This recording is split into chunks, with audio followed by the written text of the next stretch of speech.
Bapak dan Ibu, para mitra BNPT yang saya kasihi, mari kita memulai acara workshop kita yang pertama ini dan sebelumnya mari kita buka dengan sikap hormat kita mau menyanyikan lagu kebangsaan kita Indonesia Raya. Mari kita walaupun sambil dari rumah masing-masing, mari kita mengambil sikap dengan penuh hormat.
Baik, Assalamualaikum warahmatullahi wabarakatuh. Salam sejahtera buat kita semua. Shalom, Om Swastiastu, Namo Buddhaya, salam kebajikan, salam Pancasila. Boleh semuanya lambaikan tangan di kameranya masing-masing. Wow, luar biasa ya. Kalau teman-teman semua di sini mendengar ada suara ribut di tempat saya itu karena hujan. Hujan turun luar biasa mengguyur Jakarta pada sore hari ini dan kita tapi tidak mengurangi semangat saya untuk boleh berbagi kepada teman-teman para UMKM mitra binaan BNPT. Ya, pada kesempatan hari ini adalah workshop kita yang pertama. Workshop kita yang pertama ini adalah setelah kemarin kita berorientasi dan ada tugas ya. Ada beberapa yang sudah mengumpulkan tugas, sudah mengirimkan ke WhatsApp saya. Terima kasih, akan saya langsung catat di jurnalnya masing-masing. Dan hari ini nanti ada 3 tugas. Hari ini ada 3 tugas yang nanti teman-teman bisa catat. Nah, sebelum kita mau lebih lanjut, ada pertanyaan ke saya lewat WhatsApp, Pak, kenapa Pak harus pakai tugas? Saya bilang begini, program untuk pendampingan UMKM Mitra BNPT ini adalah program pendampingan bisnis, bukan hanya saja pelatihan bisnis. Ya, memang ada pelatihan bisnis, tapi enggak cuma itu saja. Tapi yang terpenting adalah ada juga program yaitu yang namanya pendampingan. Nah, pada saat pendampingan itu apa yang akan menjadi bahan pendampingan? Yaitu dari tugas yang teman-teman semua lakukan, yang teman-teman semua kerjakan. Ya. Nah, oleh sebab itu sekarang tanpa berpanjang lebar, saya akan memulai materi kita pada kesempatan sore hari ini, ya. Materi kita. Ya. Ini adalah workshop kita yang pertama, bicara mengenai fondasi bisnis. Ya. Baik, kita akan langsung mulai saja. Apa itu fondasi bisnis? Fondasi bisnis yang kita akan bahas sepanjang hari ini dari sore ini, yaitu tentang 2 hal. Yang pertama adalah kewirausahaan atau entrepreneurship. Lalu yang kedua adalah tentang keuangan. terutama bicara tentang pola pikir dan pola pengaturan. Kenapa harus saya membahas dua hal ini? Yang pertama, bicara mengenai kewirausahaan atau entrepreneurship, banyak sekali para pengusaha UMKM yang tidak memiliki jiwa entrepreneurship. Nanti saya kasih tahu apa maksudnya jiwa entrepreneurship itu. Ya, artinya kurang lebih adalah dia cuma mau uangnya, dia cuma mau suksesnya, tapi nggak mau prosesnya, nggak mau belajar, nggak mau mengembangkan diri. Ya, karena bicara tentang kewirausahaan atau entrepreneurship adalah bicara tentang suatu sikap, suatu pola pikir berwirausaha yang benar. Dan yang kedua yang akan menjadi fondasi bisnis yaitu adalah keuangan. Kalau nanti teman-teman semua mendapatkan mungkin dari pelatih-pelatih yang lain atau trainer-trainer lain, kok fondasi bisnis yang Pak Tony kasih cuma 2, sedangkan yang lain tuh ada 4, mungkin ada yang 5 gitu ya. Sekali lagi, materi saya disesuaikan dengan profil dari Bapak dan Ibu. Ya, karena saya nggak mungkin membagikan kepada Bapak Ibu sesuatu yang di luar dari apa yang Bapak Ibu dapat lakukan atau di luar konteksnya. Dalam arti begini, Bapak Ibu kan usahanya UMKM, kan nggak mungkin saya kasih ilmu sesuatu yang ilmu korporasi gitu kan, nggak mungkin, perusahaan-perusahaan besar. Tapi nanti begitu kita berusaha kita semakin membesar, udah sampai mau seperti korporasi, nah itu nanti kita akan terus perlengkapi ya, insya Allah. Nah, kita akan mulai tentang yang pertama dulu, kewirausahaan atau entrepreneurship. Apa sih kewirausahaan atau entrepreneurship itu? Gitu ya.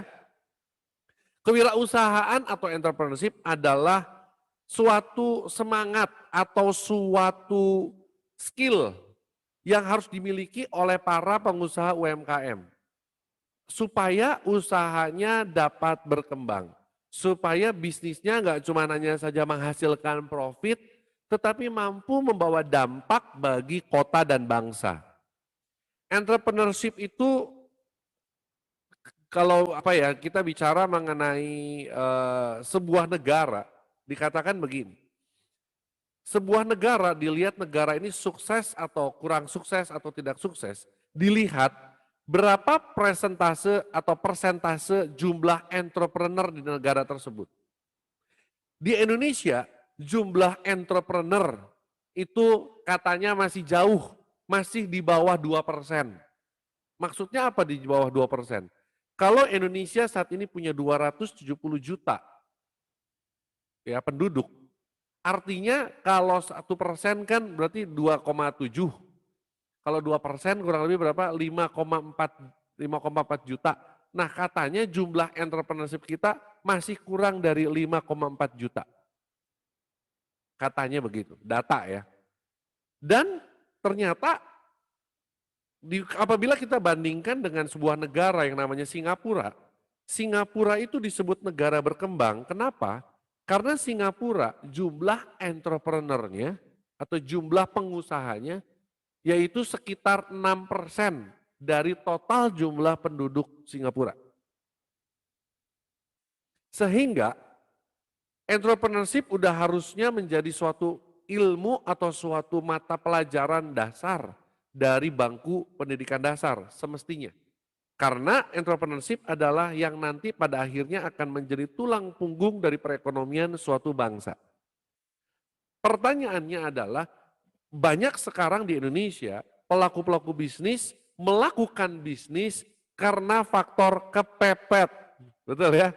Karena faktor nggak ada jalan lain lagi Pak, kerja nggak bisa, ini nggak bisa, akhirnya kepepet. Jadi mau nggak mau deh, saya bisa jualan buah, mau jualan pisang, mau jualan jus, karena kepepet gitu ya.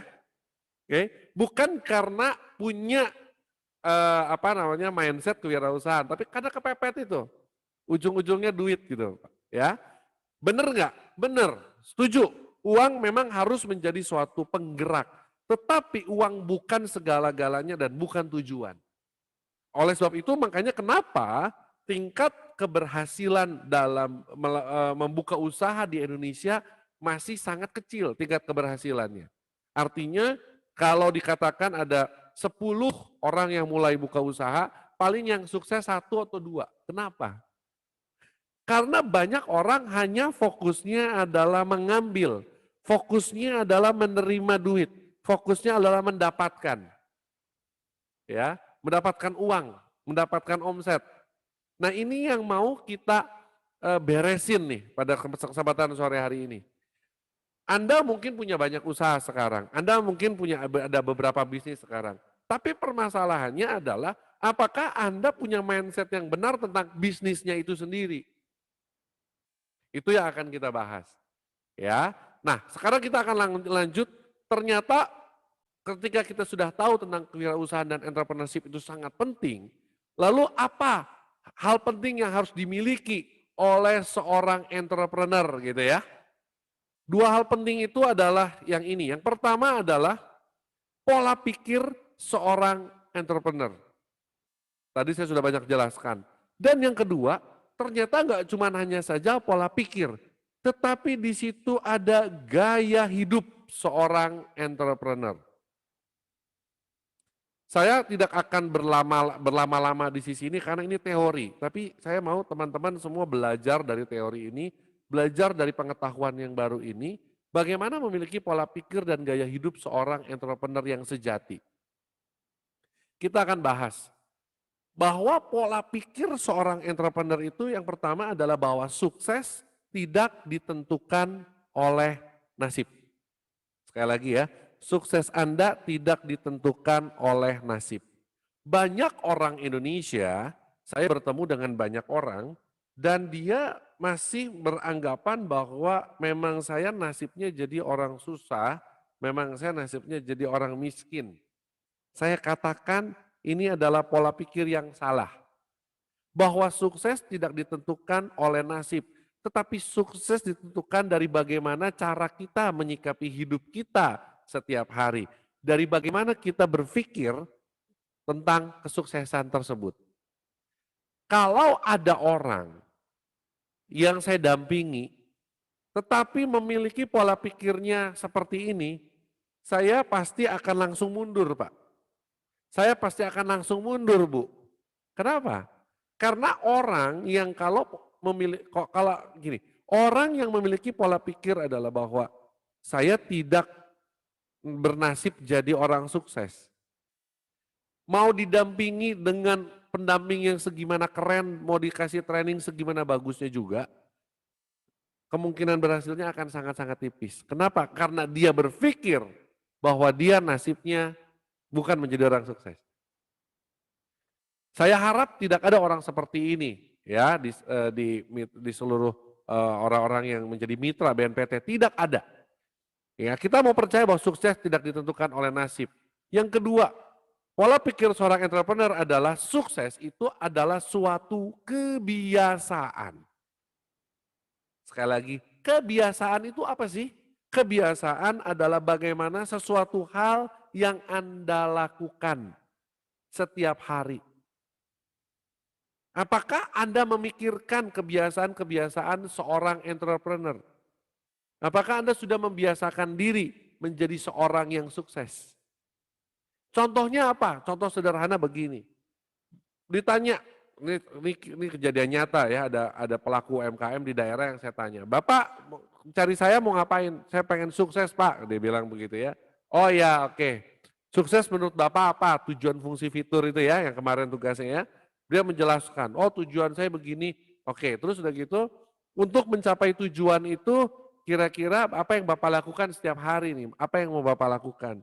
Ya udah aja Pak, pokoknya kalau saya dapat telepon, oh iya, Bapak ini adalah seorang jasa ya, jasa untuk servis AC. Ya pokoknya kalau dia dapat, saya dapat telepon ya saya pergi, kalau enggak ya saya nunggu aja Pak sambil berdoa katanya di rumah, mudah-mudahan ada yang telepon minta AC-nya dicuci di servis. Artinya kebiasaannya menunggu, kebiasaannya nunggu bola, kebiasaannya adalah malas. Saya langsung bilang, mohon maaf saya nggak bisa membantu model tipe orang seperti itu. Karena saya mau membangun manusia Indonesia yang mau membangun sebuah habit atau sebuah kebiasaan yang sukses. Ya, jadi pola pikirnya harus benar dulu. Yang ketiga, pola pikir seorang entrepreneur yang ketiga adalah bahwa kegagalan adalah bagian dari kesuksesan. Ya, saya kurang setuju dengan pernyataan ada banyak orang-orang pelatih bisnis atau apapun di luar sana yang mengatakan bahwa eh, ayo habiskan dulu jatah gagalmu apa segala macam. Justru saya bilang jangan dihabisin, justru bagian dari kesuksesan itu adalah kegagalan. Walaupun Anda sudah gagal lalu sukses, ketika sudah sukses gagal lagi, itu adalah suatu proses kehidupan di mana Tuhan mengizinkan untuk kita boleh meraih sukses yang lebih baik lagi. Bahwa kegagalan adalah bagian dari kesuksesan. Artinya tidak mungkin Anda bisa sukses kalau Anda tidak pernah mengecap kegagalan. Saya sendiri udah berkali-kali membangun bisnis bangkrut, ada Pak. Saya sendiri pernah mengalaminya. Ya, partner sama orang, join sama orang, gagal, pernah. Buka perusahaan, nggak bisa jalan, bangkrut, pernah. Tetapi justru itulah yang menjadi suatu modal, menjadi suatu pelajaran untuk kita semakin tajam di dalam menjalankan bisnis kita. Ya, jadi kegagalan adalah bagian dari kesuksesan. Lalu berikutnya, pola pikir seorang entrepreneur, orientasinya atau tujuan utamanya adalah menciptakan peluang dan memberikan solusi. Nah ini yang saya mau garis bawahi. Banyak UMKM Indonesia yang karena dia berusaha, dia berjualan, dia berbisnis karena faktornya kepepet, akhirnya dia lupa. Banyak kita lupa untuk menciptakan peluang dan memberikan solusi. Zaman sekarang itu, kalau mau bisnis, kan banyak orang nanya ya, Pak bagusnya bisnis sekarang apa Pak ya? Zaman masih pandemi COVID-19 seperti ini, bisnis yang bagus apa? Saya bilang, bisnis yang bagus adalah bisnis ketika kamu bisa menciptakan sebuah peluang dan memberikan solusi. Jadi jawabannya selalu situ. Ya, contoh seperti ini, ada orang dia hebat banget, apa ya kita katakan, hebat banget meracik sebuah kopi, minuman kopi. Nah di sini kalau ada Pak Eko Ibrahim mungkin ya, contoh ya, Pak Eko Ibrahim memiliki suatu kemampuan bisa meracik kopi dan kopinya itu enak banget. Dan dia merasa yakin kopinya itu harusnya laku. Tetapi begitu mencoba dijual, karena dia hanya fokus kepada kopinya yang enak, kok nggak laku ya? Padahal kopi saya enak. Padahal memang kalau dicobain memang betul-betul enak, nggak bohong, bukan hoax gitu ya. Tapi kenapa kok kopinya nggak laku?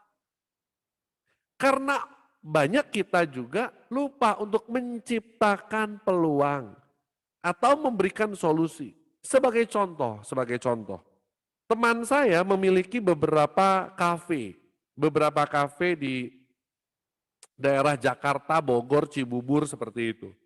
Ketika pandemi COVID-19, toko atau kafenya itu kan tutup karena kebanyakan di mall.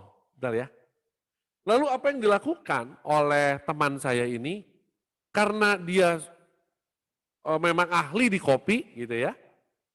Lalu ketika konsultasi dengan saya katakan, kamu harus bisa menciptakan peluang dan memberikan solusi. Akhirnya apa? Terbersitlah sebuah ide, gara-gara coaching dengan saya gitu ya. Akhirnya dia tetap bisa berjualan kopi. Dia menciptakan peluang untuk orang-orang yang ada di satu daerah, contoh di daerah saya, di daerah Kelapa Gading misalnya. Dia meminta saya untuk menjadi resellernya, untuk menjual sebuah kopi, untuk menjual kopi. Dan ada misalnya daerah lain, misalnya di daerah Simpruk, Jakarta Selatan misalnya. Nah, di sana dia mencari satu orang untuk menjual kopi racikan dia. Akhirnya ada orang yang melihat ini ada peluang bisnis bagus nih, peluang bisnis membuat atau berjualan kopi. Oke, nah nggak cukup sampai di situ, harus juga kita memberikan solusi. Solusinya apa? Bagaimana memberikan solusi yang tadinya jualan kopi di kafe, sekarang harus COVID-19 seperti ini, harus semuanya dari rumah. Akhirnya yang dilakukan oleh teman saya yang punya usaha kafe ini adalah Dia memproduksi kopi literan. Kopi literan, dia masukkan dalam botol, lalu dia branding dengan merek kafenya dia, lalu dia memberikan kepada orang-orang yang mau menjadi resellernya itu supply kopinya. Kurang lebih seperti itu. Jadi orang tetap bisa menikmati kopinya dia dari rumah hanya cuman lewat order lewat WhatsApp. Order WhatsApp, kopinya nyamperin. Kopi, delivery kopi. Nah, ini adalah salah satu contoh pola pikir seorang entrepreneur. Suksesnya tidak ditentukan oleh nasib. Kalau orang yang berpikiran sukses saya ditentukan oleh nasib, nasib saya deh udah kena COVID seperti ini udah nggak bisa apa-apa. Nasib saya gitu, udah memang sudah nasib kita harus mengalami COVID, ya udah akhirnya tidak berbuat apa-apa. Dia bukan seorang entrepreneur. Tapi seorang entrepreneur adalah yang mampu melihat peluang, bahkan menciptakan peluang dan memberikan solusi lewat setiap produk maupun jasa yang dia bisa berikan buat masyarakat Indonesia. Inilah seorang entrepreneur. Lalu berikutnya lagi, yang terakhir. Seorang entrepreneur adalah orang yang lebih banyak beraksi daripada bereaksi. Bedanya cuma huruf E, antara beraksi dan bereaksi. Coba cek sekarang dalam hidup Bapak dan Ibu hari ini. Anda lebih banyak beraksi atau lebih banyak bereaksi? Maksudnya apa? Banyak orang itu lebih cenderung bereaksi. Ketika COVID, waduh langsung panik ya. Langsung bisa ngeras supermarket dan lain sebagainya. Itu bereaksi. Tapi kalau beraksi, begitu tahu ada COVID, otak ini berpikir. Otak seorang entrepreneur dia akan berpikir, oke, COVID seperti ini, bisnis saya bisa jalan nggak? Saya kasih contoh aja. Teman saya dia punya bisnis adalah konveksi. Dia bikin baju, dia bikin celana dalam, dia bikin baju-baju anak seperti itu ya. Begitu COVID melanda seluruh dunia, semua penjualan dia turun anjlok 90%. Penjualan dia cuma tersisa 10%. Padahal dia punya banyak karyawan yang perlu digaji. Dan stok kain di tempat dia banyak banget. Dan harus keluar dong, harus jadi duit dong. Gimana caranya? Kalau orang yang bereaksi, ya sudah paling kalau bisa dia nego ke pabrik. Pabrik boleh nggak nih kayaknya saya balikin, kan COVID, mohon maaf nggak bisa bayar gitu ya. Atau mungkin dia lebih galak lagi kepada pelanggan-pelanggannya. Ayo dong beli, dipaksa beli pelanggannya. Kan lu udah janji kemarin pesan, ayo dong sekarang lu beli gitu ya. Nah ini adalah contoh orang-orang yang lebih banyak bereaksi. Tapi akhirnya dilakukan teman saya ini ketika setelah pendampingan dengan saya bilang kamu harus menjadi seorang yang bisa beraksi, bukan bereaksi. Akhirnya yang terjadi apa? Dia mengubah bisnisnya bukan memproduksi baju-baju piyama anak-anak lagi, bukan memproduksi baju tidur buat anak-anak lagi, tetapi dia memproduksi masker kain. Ini salah satu contoh pola pikir seorang entrepreneur. Mau saya kasih kesimpulan kurang lebih seperti apa? Bahwa seorang entrepreneur adalah seorang yang tidak pernah kehabisan akal. Seorang entrepreneur adalah orang yang selalu mengoptimalkan otak dan pikirannya ini untuk mencari peluang, untuk menciptakan peluang, untuk memberikan solusi, untuk mencapai tujuan-tujuan dalam hidupnya. Kemarin saya memberikan tugas kepada teman-teman untuk menuliskan tujuan hidupnya, gitu ya. Tujuan hidup itu akan tercapai kalau memiliki pola pikir seorang entrepreneur. Pola pikir yang tidak mau menyerah, pola pikir yang mau bangkit lagi ketika jatuh, pola pikir yang selalu mengatakan bahwa sukses itu ada di tangan saya, bukan di tangan orang lain. Pola pikir orang-orang yang mau beraksi dan tidak bereaksi. Saya akan, sebagai contoh, saya akan memberikan sebuah film yang menggambarkan contoh pola pikir seorang entrepreneur itu seperti apa sih? Kita belajar dari film kartun ini. Film kartun ini adalah digambarkan seekor babi, ya, seekor babi yang berusaha untuk mengambil coklat yang ada di atas kulkas. Lihat bagaimana ketika seorang entrepreneur punya tujuan yang jelas, ya, dia tidak melihat bahwa kegagalan itu suatu hal yang negatif, tapi justru kegagalan adalah sesuatu hal yang positif yang membuat dia lebih berpikir kreatif, mau mencoba walaupun gagal lagi, dia coba lagi, gagal lagi, dia coba lagi. Mari kita saksikan video dari Ormi The Pig berikut ini.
Ya, oke. Itu filmnya lucu ya. Film itu saya sering kali pakai itu untuk menggambarkan bagaimana seorang entrepreneur itu gigih. Seorang entrepreneur itu adalah tekun. Seorang entrepreneur itu tidak gampang menyerah dan seorang entrepreneur itu adalah mau terus belajar, mau terus memperbaiki diri. Nah, pertanyaan saya simpel. Anda nih yang ikut acara pada siang hari ini, sore hari ini, memiliki semangat itu enggak? Ya, karena kalau Anda nggak punya semangat itu, waduh ya, agak berat nih kita pendampingan nih ya. Tapi saya harap harus punya nih ya. Oke, baik kita akan langsung lanjutkan dari topik bahasan kita. Tadi kita sudah membahas tentang pola pikir seorang entrepreneur. Nah sekarang saya mau mulai membahas tentang gaya hidup atau lifestyle. Bagaimana sih gaya hidup seorang entrepreneur yang sejati itu, gitu ya. Baik, gaya hidup seorang entrepreneur. Ada 5 hal yang mungkin saya ingin bagikan kepada teman-teman semua. Yang pertama, gaya hidup seorang entrepreneur, mereka itu belajar dan bertumbuh dalam kebenaran. Saya langsung bahas 3 ya. Belajar dan bertumbuh dalam kebenaran, belajar dan bertumbuh dalam keahlian, dan yang ketiga, belajar dan bertumbuh dalam kepedulian. Ini gaya hidup seorang entrepreneur. Yang pertama, belajar dan bertumbuh dalam kebenaran, mau bicara tentang nilai-nilai religi, nilai-nilai keagamaan. Di Indonesia ada 6 agama. Bagaimana kita semua yang memiliki agama, mungkin ada yang sama, mungkin ada yang berbeda, tapi apapun agama kita, pasti tidak ada satupun agama yang mengajarkan hal yang tidak baik. Semua agama menuntun umatnya ke jalan yang benar. Sebagai entrepreneur, sebagai seorang yang mau sukses, tidak mungkin Anda bisa berhasil kalau Anda tidak bisa menerapkan nilai-nilai kebenaran itu di dalam usaha atau dalam bisnis Anda. Saya katakan demikian kenapa? Karena sudah banyak terbukti Bapak dan Ibu. Banyak orang yang akhirnya gagal dalam bisnis dan usahanya, kenapa? Karena dia lupa bahwa segala apa yang ada dalam hidup ini adalah titipan dari Allah. Titipan dari yang maha kuasa, titipan dari Tuhan. Betul nggak? Sekarang mau sekaya apa sih kita? Pak Budiono kalau punya truk di Jogja sana, ketika Pak Budiono, mohon maaf Pak Budiono ya, ketika nanti Pak Budiono meninggal, apakah ada truk yang dibawa mati? Apakah ada mungkin satu skrup atau apapun yang ada dalam truk Bapak itu untuk dibawa sampai ke surga? Saya yakin tidak ada. Dengan demikian kita harus menyadari betapa kita kecil di hadapan Tuhan, betapa kita kecil di hadapan Sang Yang Maha Kuasa. Oleh sebab itu kita mau nggak mau harus menggantungkan hidup kita ya kepada Tuhan. Salah satunya saya bilang, bukan hanya saja melulu kepada Tuhan, lalu berdoa, rajin sholat, rajin sembahyang, tapi nggak pernah mau kerja, nggak pernah mau belajar, nggak bisa. Harus seimbang, balance. Dan inilah gaya hidup seorang entrepreneur. Makanya bisnis saya kan namanya Right and Big. Itu juga karena saya betul-betul mengalami bagaimana ketika saya menjalani nilai-nilai kebenaran yang diajarkan di dalam agama saya, di dalam saya berbisnis, di dalam saya berusaha, justru disitulah Tuhan yang adalah pemilik semua kehidupan ini yang akan menyediakan, yang akan memberikan, yang akan membukakan jalan buat Anda dan saya insya Allah. Makanya oleh sebab itu mari kita lebih mau belajar dan bertumbuh dalam kebenaran. Salah satunya adalah prinsip yang saya suka sebagai seorang muslim biasa tahu ya istilah ini. Bekerja sebagai ibadah dan jabatan sebagai amanah. Kalau Anda menghayati pekerjaan Anda sebagai ibadah, saya yakin Anda nggak akan pernah mungkin mau macam-macam atau melakukan hal-hal yang buruk di dalam usaha atau di dalam pekerjaan Anda. Setuju ya? Karena pasti ibadah Anda nggak berkenan di hadapan Tuhan. Kalau jabatan adalah amanah atau kepercayaan yang diberikan oleh Yang Maha Kuasa kepada kita. Oleh sebab itu kita harus benar-benar bertanggung jawab lahir dan batin atas setiap tugas dan tanggung jawab yang diberikan Tuhan kepada kita. Sebagai pemimpin misalnya. Ini nomor 1. Kedua, gaya hidup seorang entrepreneur adalah belajar dan bertumbuh dalam keahlian. Saya cukup sedih di daerah-daerah, bahkan di sekitar saya juga banyak banget. Para orang-orang UMKM ini kalau belajar nggak pernah mau bertumbuh dalam keahlian. Iya kalau yang dia tahu misalnya contoh tukang nasi goreng gitu ya. Yang dia tahu makin bikin nasi goreng waktu dia belajar beberapa belas tahun yang lalu dia begitu terus. Dia nggak mau improvisasi. Dia cuma bisanya bikin nasi goreng itu doang. Artinya nggak pernah mau bertumbuh dalam keahlian. Ketika ada orang yang komplain, ketika ada orang memberikan masukan, bang nasi goreng lu kok nggak enak ya? Nasi goreng lu tuh enak, cuman kayaknya kurang apa gitu. Nah artinya kan oh, pelanggan itu kan memberitahu bahwa ada sesuatu yang perlu ditingkatkan. Tetapi apa jawaban tukang nasi goreng itu? Dia mengatakan apa? Dari dulu juga begitu rasanya, kalau lu nggak suka ya nggak apa-apa. Gua kalau masakan gua begini. Nah ini artinya orang-orang seperti ini yang jujur agak sulit kalau untuk saya dampingi. Siapapun mau sehebat apapun bisnis coach Anda, tapi kalau Anda nggak mau belajar dan bertumbuh dalam keahlian, Anda nggak mau terus belajar memperbaiki diri, ya nggak bisa. Sebuah pertanyaan simpel buat Anda. Selama Anda berusaha selama ini, berapa banyak buku yang Anda baca?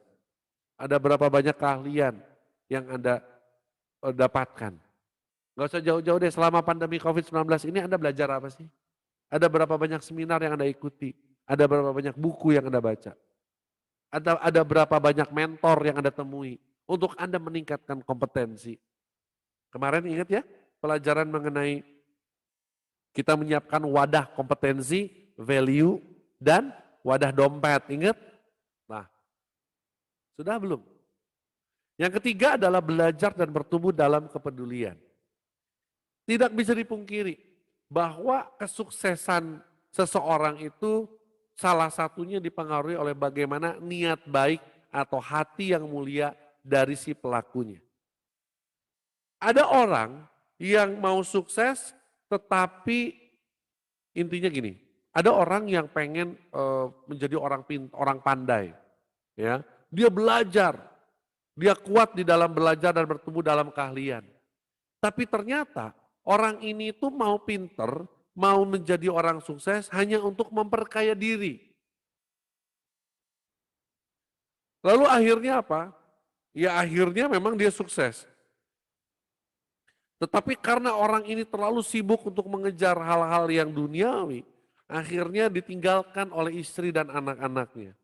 Karena orang ini terlalu sibuk bekerja, terlalu sibuk pengen menjadi nomor satu di perusahaannya. Contoh, apalah artinya sukses? Kalau Anda nggak peduli terhadap orang-orang di sekitar Anda. Berapa banyak kepala keluarga, ini saya bilang ini, berapa banyak kepala keluarga yang kalau ditanya, Pak, Bu, kerja demi siapa sih? Demi anak istri, demi keluarga. Waduh ya, mulia banget ya. Lalu pertanyaan saya, berapa banyak waktu yang Anda berikan bagi keluarga yang katanya Anda cintai itu?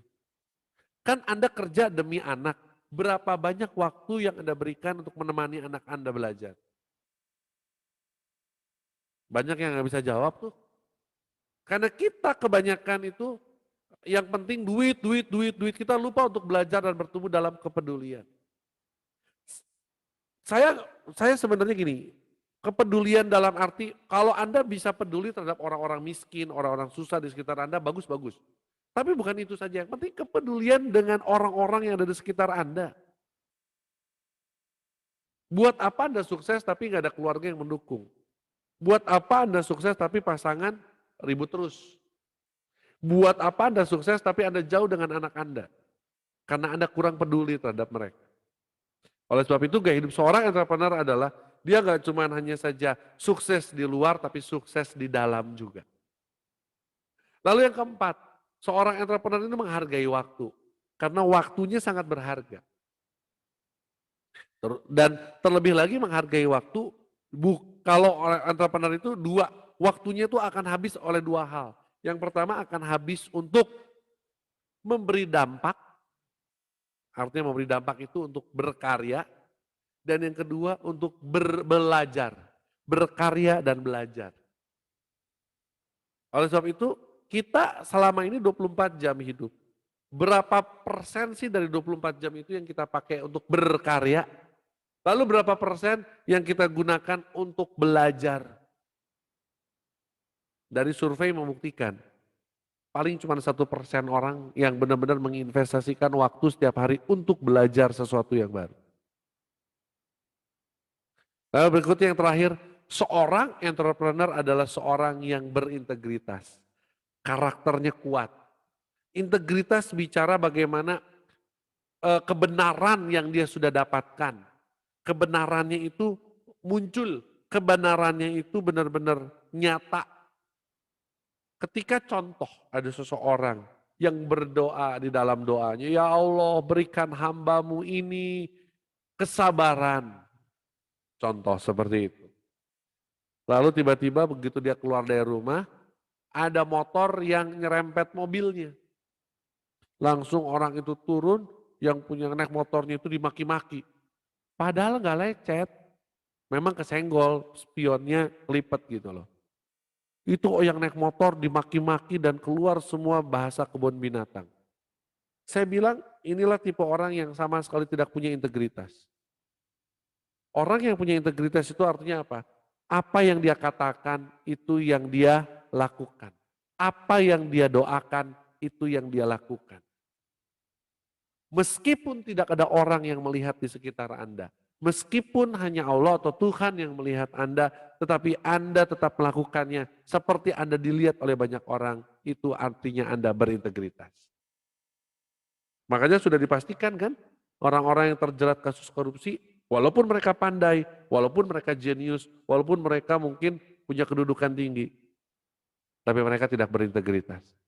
Karena ketika tidak ada orang melihat, tidak ada wartawan, tidak ada siapapun, mereka bisa korupsi. Karena di dalam otaknya bukan gaya hidup seorang entrepreneur. Ya, nah saya akan tutup sesi yang segmen yang pertama ini bicara tentang entrepreneurship dengan sebuah video lagi, ya, dengan sebuah film lagi yang bicara tentang yang akan menggambarkan gaya hidup seorang entrepreneur. Tonton video ini sampai akhir. Karena di bagian akhir ada satu pernyataan yang sangat indah yang diambil dari Al-Quran. Mari kita sama-sama lihat.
Iya, bagus ya.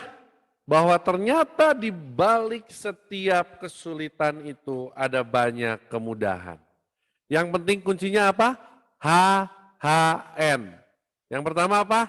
Hadapi. Yang kedua apa? Hayati. Dan yang ketiga nikmati. Nah teman-teman semua, untuk menjadi seorang entrepreneur, untuk menjadi seseorang yang membawa dampak bagi keluarga, bagi kota dan bangsa dan bagi Indonesia khususnya, kita perlu memiliki 3 konsep ini, hadapi, hayati, dan nikmati. Karena setiap proses ini adalah saya mengatakan proses pendampingan ini bukan sesuatu yang mengenakan ya, justru pendampingan ini proses yang sangat tidak enak. Karena Anda dibentuk, karena Anda di sini dimurnikan. Apakah betul Anda betul-betul seorang entrepreneur? Apakah betul Anda adalah seorang yang calon orang sukses? Kurang lebih seperti itu. Sama seperti emas. Emas itu kalau kita mengambilnya cuma baru dari sungai atau dari tempat-tempat yang alami gitu, tidak ada harganya. Tetapi emas itu baru bernilai ketika dia disepuh, dibakar, dia dibentuk, dia mungkin dipalu sana, dibentuk. Dan gak enak kan, dibakar, dibentuk itu gak enak. Tetapi pada akhirnya nanti emas itu akan menjadi sesuatu yang sangat bernilai dan berharga.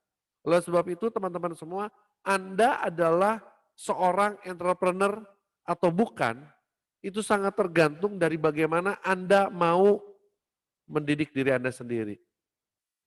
Ada satu orang mentor saya pernah mengatakan demikian sama saya dan saya akan mengajarkan kepada teman-teman semua. Mentor saya berkata demikian, kalau Anda keras kepada diri Anda sendiri, maka dunia akan terasa begitu sangat lembek. Tetapi kalau Anda lembek terhadap diri Anda sendiri, maka dunia akan terasa sangat keras buat Anda. Pilihannya, apakah Anda mau membuat diri Anda lembek atau membuat diri Anda keras? Menjadi seorang entrepreneur itu bukan bicara bagaimana Anda ahli menggunakan ini, tapi menggunakan pola pikir dulu. Saya di workshop yang pertama ini mau membuat Anda, kalau dalam tanda kutipnya saya mau mencuci otak Anda dulu nih. Ya, saya mau ngajarin ilmu bisnis sehebat apapun, sekeren apapun, kalau Anda nggak punya dasarnya, fondasinya seperti ini, fondasi pola pikir dan gaya hidup yang benar seperti ini, saya bilang percuma. Ujung-ujungnya saya akan disalahin, Allah, Pak Tony Chan cuma bisa ngomong doang, gagal tuh buktinya bisnis saya. Ya, karena saya pernah mengalami 2 fase dalam hidup, saya sebagai seorang pelatih bisnis yang hanya fokus kepada materi tanpa mempedulikan pola pikir. Akhirnya gagal juga. Ya, jadi oleh sebab itu Bapak dan Ibu teman-teman semua, yuk kita miliki pola pikir dan gaya hidup yang benar sebagai seorang entrepreneur. Ini entrepreneurship selesai. Sekarang saya akan mulai membahas yang berikutnya mengenai tentang keuangan.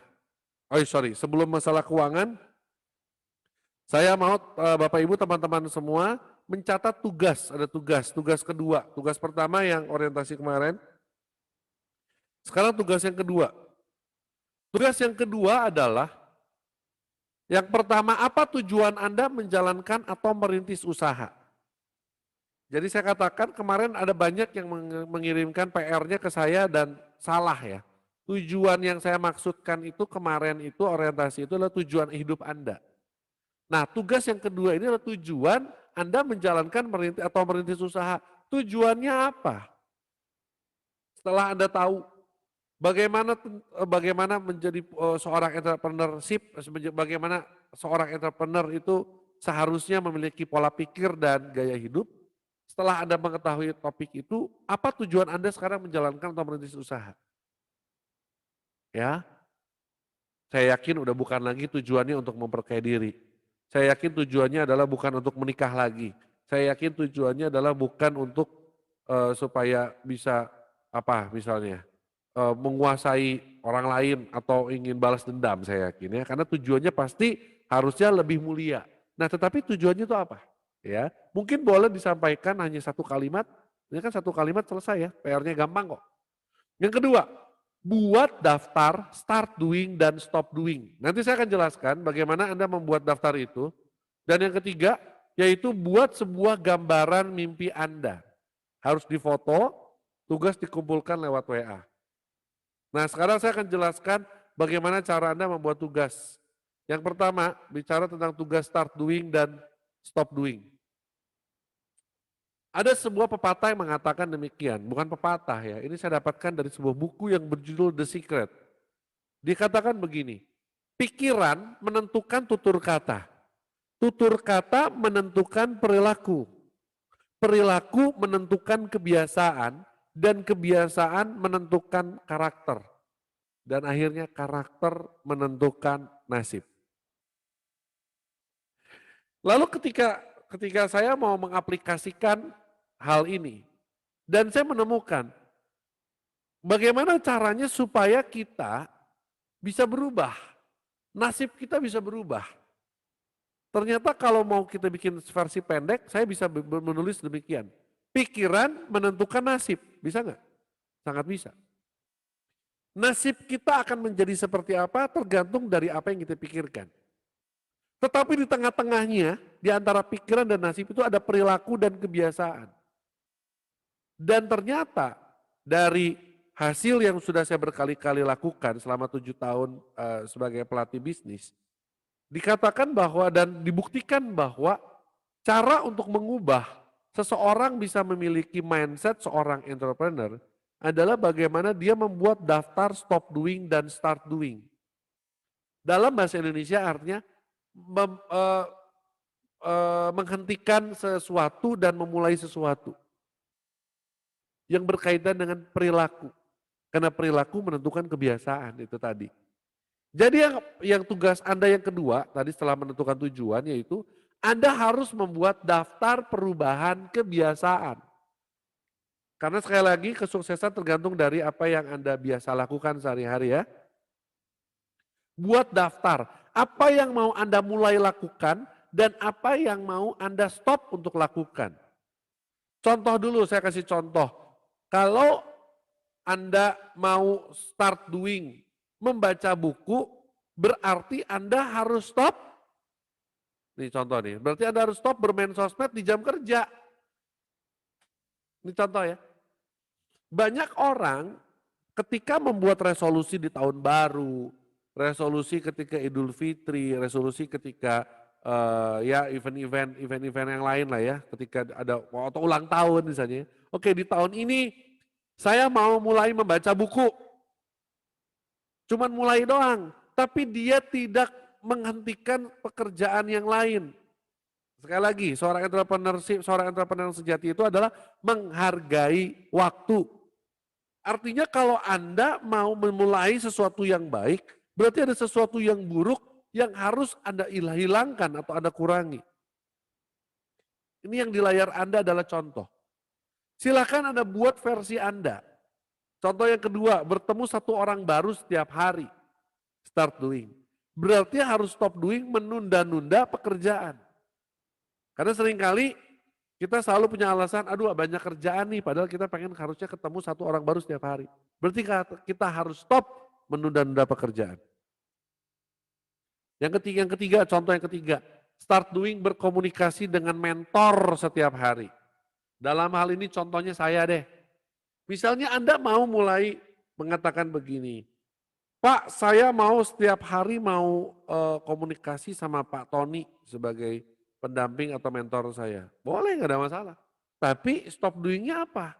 Berarti Anda harus stop doing bergosip dengan teman-teman di WA. Anda harus stop untuk kumpul-kumpul yang nggak jelas misalnya. Karena hal itu tidak membangun kehidupan Anda. Nah, Anda silakan buat versi Anda, apa yang akan Anda lakukan, karena gini, ini akan menjadi satu pegangan buat saya juga bagaimana keseriusan Anda mau berubah, keseriusan Anda mau didampingi bisnisnya gitu loh sampai sukses, sampai berhasil. Ya, makanya saya butuh laporan dari Anda, saya butuh hasil tugas Anda. Ya, daftar perubahan Anda. Dan nanti saya akan minta Anda konsisten melakukan ini selama 1 bulan. Minimal 21 hari deh lakukan itu. Kalau memang Anda mau start doing setiap hari baca buku ya udah. Anda kurangi sosmednya, baca buku. Contoh seperti itu ya. Nah ini yang harus Anda lakukan tugas yang kedua. Tugas yang ketiga, tadi kan tugasnya ada 3 macam ya, tugas yang kedua itu. Nah lalu berikutnya lagi, buat gambaran mimpi Anda. Nah ini tugasnya santai, nggak diburu-buru, tapi kalau lebih cepat lebih baik. Saya harap di akhir workshop yang keempat semua udah mengumpulkan, jadi masih waktunya cukup lama ya, sampai awal November masih boleh lah ngumpulin tugas yang ini. Gambaran mimpi Anda, business dream, buat di sebuah kertas A3 atau A4, lalu Anda silakan ambil gambar-gambar dari koran atau majalah bekas, gunting tempel. Lalu tulis target nominal dan target waktu dari gambar-gambar tersebut, dari mimpi Anda. Ya, lalu yang keempat, ini yang harus ada. Tuliskan nilai-nilai yang akan Anda hidupi dalam mengejar mimpi Anda. Dan yang terakhir, tempel di kamar tidur Anda, pandangi setiap hari. Jadi nanti cara mengumpulkan tugas yang ini adalah Anda foto di WA, gambaran mimpi Anda, lalu Anda tempel di sebelah tempat tidur Anda atau di dalam kamar Anda, terus Anda foto ruangan Anda. Jadi saya bisa kurang lebih bisa ngelihat di kamarnya Ibu Dwi ada di kamarnya itu gambaran mimpinya ditaruh di samping meja belajar atau di samping lemari misalnya atau di samping meja rias. Jadi untuk memastikan saya bahwa Bapak dan Ibu melihat gambaran mimpi Bapak Ibu setiap hari dan membacanya. Sehingga ini akan menjadi suatu target dan akan menjadi suatu doa. Dan nanti gambaran mimpi ini juga akan kita doakan bersama-sama. Tentu saja saya pasti doakan semoga mimpi yang Anda buat ini berhasil. Juga nanti akan didoakan oleh Bapak dan Ibu dari YPHB, Yayasan Pelita Harapan Bangsa. Dan tentu saja juga akan didoakan pasti oleh teman-teman kita, sahabat kita dari BNPT. Ya, tim dan Bapak-Bapak dari BNPT juga akan mendoakan gambaran mimpi Anda. Saya kasih contoh. Contohnya kayak gimana Pak? Contohnya kayak gini.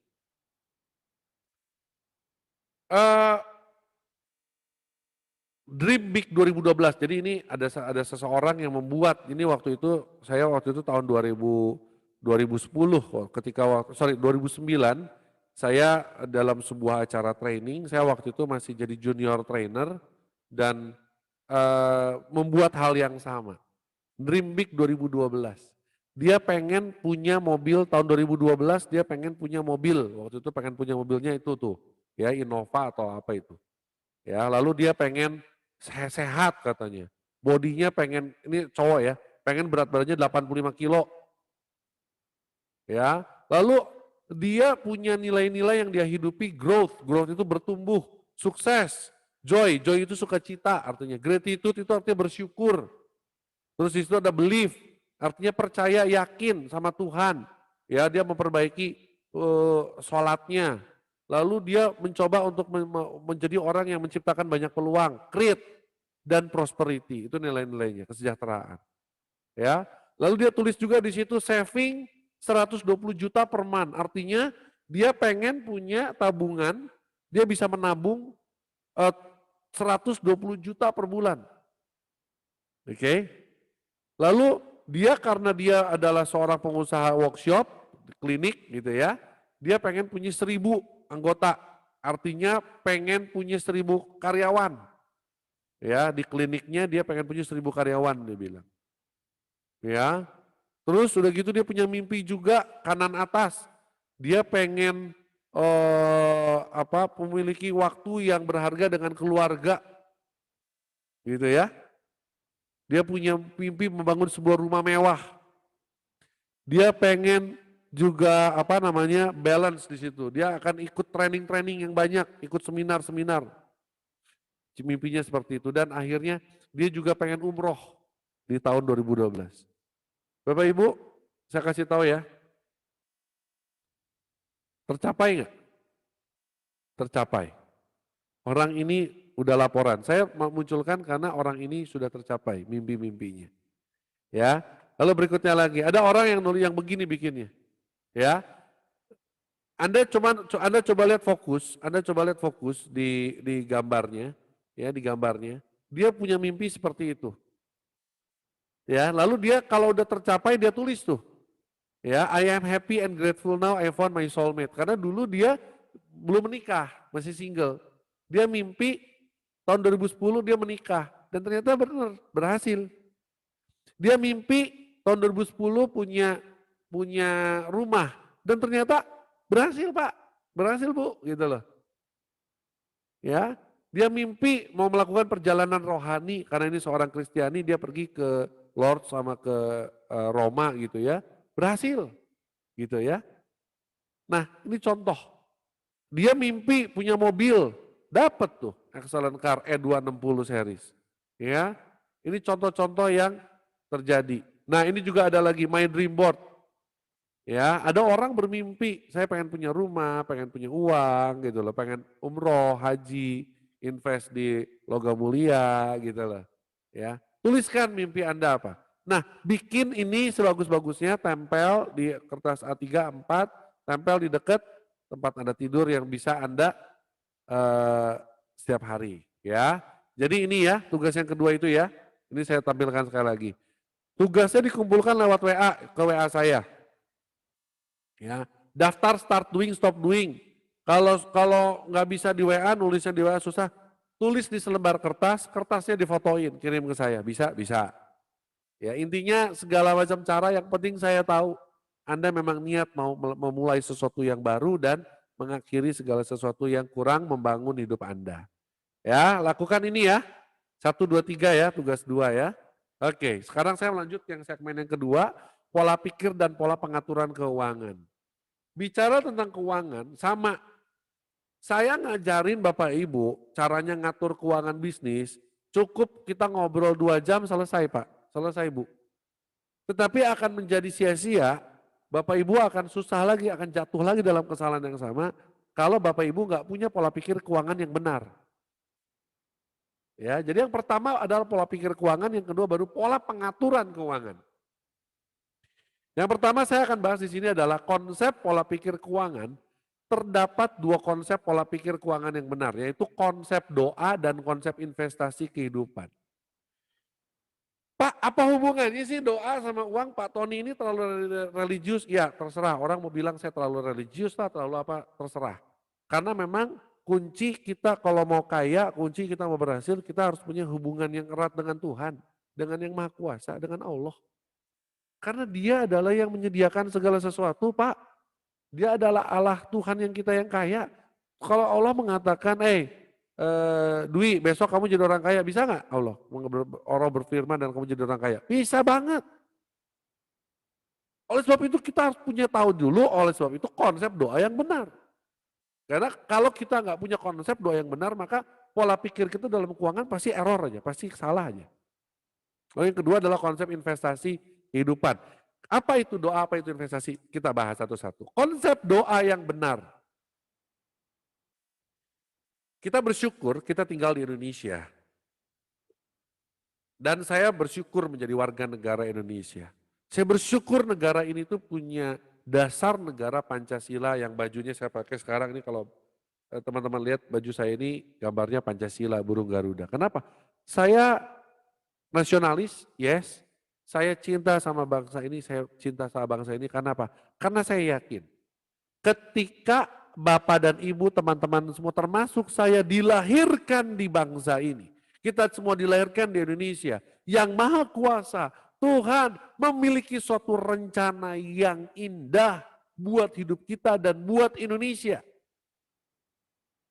Makanya seringkali banyak saya katakan percuma Anda nggak sukses di berbisnis di Indonesia, Anda nggak sukses, Indonesia menurut Anda akan menjadi negara yang sangat susah untuk berbisnis. Saya katakan karena Anda tidak cinta negara, karena Anda tidak mencintai bangsa ini.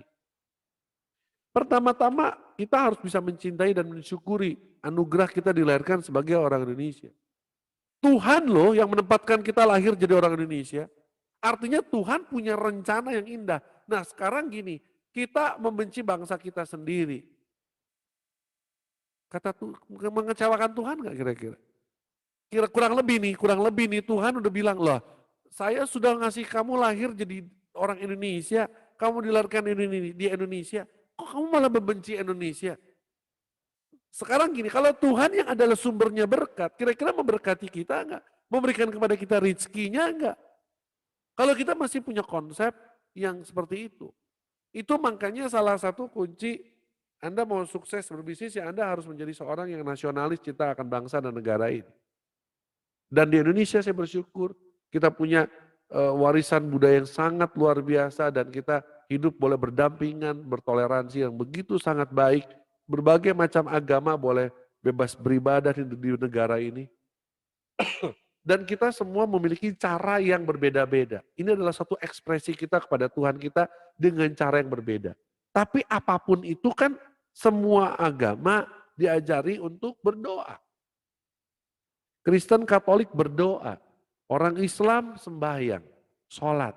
Orang Buddha mungkin dia melakukan ada suatu ritual, Hindu pun ada suatu ritual. Semuanya kepada yang Maha Kuasa. Tapi pertanyaannya konsep doa yang seperti apa yang selama ini kita minta sama Tuhan, yang kita sampaikan kepada Tuhan. Nah ini saya mau kasih satu kesaksian buat teman-teman semua bahwa perubahan dalam kita konsep berdoa itu akan mempengaruhi sebuah kekayaan. Kok bisa Pak? Bisa, saya jelasin begini.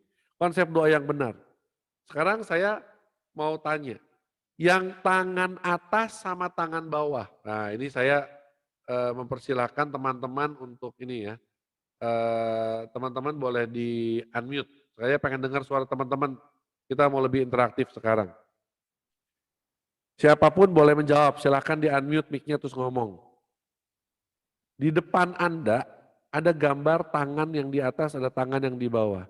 Saya tanya ya, biasanya nih, tangan orang miskin itu yang di atas atau yang di bawah? Di bawah. Ya, pintar. Siapa yang jawab? Fitri. Fitri, ya Fitri 100 buat Fitri. Kalau tangan orang kaya di mana Fit? Di atas. Di atas ya, tangan orang kaya di atas, tangan orang miskin di bawah ya. Kenapa? Karena tangan yang di atas ini adalah tangan posisi memberi. Sedangkan tangan yang di bawah ini adalah tangan posisi meminta. Saya akan tutup dulu. Saya mau Anda fokus kepada saya. Banyak kita dalam berdoa itu. Coba cek. Doa kita itu seperti doa seorang miskin. Mohon maaf ya kalau Anda tersinggung ya. Seringkali kita doanya seperti orang miskin. Bukan seperti doa orang kaya. Maksudnya seperti apa? Gini, doa orang miskin itu adalah doa yang minta-minta. Isinya doanya minta melulu. Dari awal ya Allah langsung, wah ada deretan tuh. Permintaan A, B, C, D, E sampai Z. Minta terus. Ini adalah doa orang miskin. Tapi doa seorang entrepreneur, doa seorang yang sukses adalah doa yang memberi. Maksudnya apa? Maksudnya begini, saya kasih contoh aja, saya kasih contoh. Dulu saya mau cerita ya.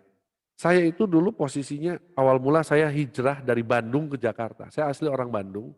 Saya hijrah ke Jakarta menjadi seorang salesman. Jualannya jualan kain. Jadi saya jualan kain, keluar masuk Brotherland, menawarkannya di Brotherland. Tahu Brotherland? Di Jakarta ada tempat keren namanya Brotherland, tahu? Tanah Abang, ya betul ya. Si itu udah ngerti tuh Dania ya. Tanah Abang betul. Bahasa kerennya Brotherland ya. Jadi saya jadi sales tuh di Brotherland. Saya pengen jadi orang sukses. Saya pengen jadi orang kaya. Yang akhirnya saya berdoa sama Tuhan saya. Tuhan, saya pengen jadi orang kaya. Minta terus. Minta proyek, saya minta apa lagi? Minta gaji naik, minta bonus gede, minta bos yang royal. Minta aja, ujung-ujung minta aja. Dapat nggak? Dapat, cuma dikit. Lalu, karena saya orang Bandung, walaupun saya seorang Kristiani, tapi saya banyak belajar tentang agama Islam. Dan di Bandung itu saya cukup dekat dengan Agim, Kiai Haji Abdullah Gimnastiar. Dan waktu itu Agim pernah bilang sama saya, kamu itu harus memperbesar hati dalam berdoa. Maksud AA apa? Saya bilang gitu. Maksudnya gini Ton, kita itu kadang-kadang doa itu seringkali minta-minta sama Tuhan. Padahal sebenarnya Tuhan itu udah memberikan kepada kita tuh besar. Sesuatu yang besar yang melebihi dari kemampuan kita. Cuman kadang-kadang kita nggak tahu cara menggunakannya. Makin bingung saya bilang gitu. Pokoknya gini deh katanya, kata si A begini. Pokoknya gini, kita itu jangan doa seperti orang miskin, tapi kita harus jadi doa seperti orang kaya. Doanya begini harusnya, saya diajarin. Dan akhirnya saya mempraktekkan. Jadi doanya yang saya lakukan adalah gini, Tuhan biarkanlah lewat keberadaan hambamu di dunia ini, lewat tangan hambamu ini, hambamu mampu berbuat sesuatu sehingga rezeki yang berasal daripadamu boleh hambamu salurkan kepada umatmu yang membutuhkan yang ada di sekitar hambamu ini. Bahasa kerennya gini, kita tuh harusnya berdoa supaya kita semua menjadi saluran rejeki. Kita tuh harus berdoa supaya kita dijadikan saluran rahmat, saluran rezeki. Bukan kita doa yang egois. Tuhan, saya minta buat aku, bisnisku, masa depanku, karirku, bisnisku, semuanya aku. Tapi doa seorang entrepreneur, doa seorang yang mau didengarkan oleh Yang Maha Kuasa adalah doa Tuhan, aku mau menjadi saluran rahmat, saluran rezekimu. Supaya lewat hidupku, lewat pekerjaanku semakin banyak orang yang mendapatkan rezeki, mendapatkan manfaat, mendapatkan hidayah. Ketika saya mengubah cara berdoa saya, sesuatu berubah secara total dalam hal keuangan saya. Mau mengatakan apa? Kalau Anda lihat di sini, saya memberikan kepada Anda gambar. Ada gambar air, ada gambar pipa. Nah ini. Bayangkan air itu ibaratnya adalah sesuatu yang kita seringkali sebut berkat. Yang kita sebut rahmat, yang kita sebut rejeki, rizki, apapun itu yang berasal dari Tuhan. Itu adalah air. Yang perlu kita doakan adalah bagaimana hidup kita mau supaya Tuhan menjadikan kita pipa-pipanya yang menyalurkan air itu kepada semakin banyak orang. Dan sudah barang tentu kalau kita menjadi pipa-pipanya Tuhan yang Maha Kuasa, sudah pasti kita pun basah kena air. Nangkep ya maksudnya ya? Jadi jangan kita punya konsep doa yang egois, yang hanya berdoa untuk kita, bisnis kita, hanya keluarga kita, kesehatan kita, semuanya kita. Padahal kita ini seorang entrepreneur, dari tangan seorang entrepreneur itu kita akan mampu menciptakan kehidupan, kita mampu menciptakan peluang, kita mampu membuka lapangan pekerjaan, kita mampu menjadi saluran rezeki, saluran rahmat, saluran hidayah bagi orang-orang yang ada di sekitar kita. Oleh sebab itu doanya harus berubah. Mari kita berubah, mari kita minta sama Tuhan. Boleh nggak minta sama Tuhan? Boleh, tapi mintanya yang terpenting adalah Tuhan aku jadi perpanjangan tangan kasih-Mu. Wah itu kalau orang Kristen ngomong seperti itu. Aku mau jadi saluran berkat-Mu, aku mau jadi saluran rezeki-Mu, aku mau jadi saluran rahmat-Mu, saluran anugerah-Mu. Pakai hidupku, pakai pekerjaanku, pakai bisnisku untuk memberkati semakin banyak orang. Wih, ketika saya berdoa seperti itu, semua yang tidak pernah saya sangka-sangka sebelumnya, itu proyek berdatangan, itu semua kerjaan tambah banyak, produk saya laku, saya semakin disukai sama banyak pelanggan saya dan saya bilang, wow keren banget. Cuman berubah dalam konsep berdoa. Apapun agama Anda ya, ketika Anda minta sama Tuhan.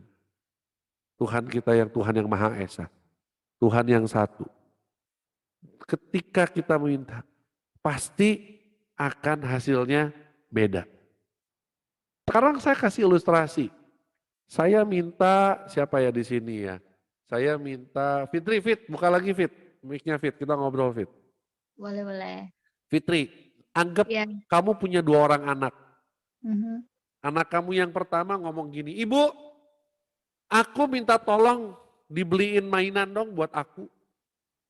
Lalu karena Fitri bilang, aduh duit minta mainan nih anak saya yang gede. Daripada beli mainan lebih penting beliin beras kek, minyak kek, lagi susah Covid gini, betul nggak? Ya kan? Karena anaknya minta mainan, betul? Mhm. Tapi Fitri punya anak yang kedua. Tapi anak ini mintanya seperti ini. Ibu, saya minta tolong dong Bu, beliin mainan yang kecil-kecil aja yang murah-murah Bu. Mhm. Buat apa? Kan kamu mainan udah banyak nak. Iya, iya. Aku mau kasih mainan ini ke anak yang di ujung gang sana. Dia kasihan deh Bu. Iya. Aku kasihan tiap kali melihat dia ya. Dia nggak punya mainan seperti aku. Tiap kali aku lagi Mhm. bermain, dia selalu ngeliatin aku dari luar pagar Bu. Aku pengen kasih mainan itu buat anak itu yang di ujung gang. Secara manusia Fitri, kalau kamu punya 2 tipe anak seperti itu, mana yang kamu paling sayang? Mana anak yang membuat kamu bangga? Yang pertama atau yang kedua? Kedua, Kenapa? karena secara ada nilai-nilai kemanusiaan. Jadi dia A- itu Ada nilai-nilai kepedulian, betul? ya Ingat care sama gitu. sesamanya, care, betul? Iya, betul. Dan tidak egois, tidak kalau ini bisnis kan untuk mengkayakan diri sendiri. Kalau anak pertama ini konsepnya jadi untuk menyenangkan diri sendiri, tapi anak yang kedua untuk menyenangkan orang lain itu kan akan nambah pahala lagi gitu. Nambah Kira-kira, pahala. kira-kira kalau kamu punya uang, kamu pasti akan Mm. beliin yang anak pertama atau anak kedua? Yang kedua, Ya, kita mm-mm. manusia bisa berpikir Mm. seperti itu ya. Iya, Apalagi dengan Tuhan yang Maha Kuasa. iya. Kalau kita semua punya konsep yang sama, kalau kita Mm-mm. semua berdoa, kalau kita semua punya punya satu konsep doa yang benar nih mulai malam hari ini nih kita ubah. Coba lihat, akan ada banyak hal yang akan Tuhan percayakan kepada Anda dan saya. Amin ya, amin ya. Baik itu nanti usaha, baik itu nanti rejeki, intinya sama seperti itulah. Kita buat Tuhan itu bersyukur atas apa yang kita bisa doakan. Kita buat Tuhan itu menjadi terenyuh gitu ya. Kok bisa ya anakku yang namanya Fitri, anakku yang namanya Dwi, anakku yang namanya Limna, Budiono, Dania dan teman-teman semua di sini, kok masih dia berdoa untuk minta sesuatu yang untuk dia pakai untuk menjadi rezeki buat orang lain, untuk menjadi berkat buat orang lain, ya. Nah, itu rahasia kuncinya.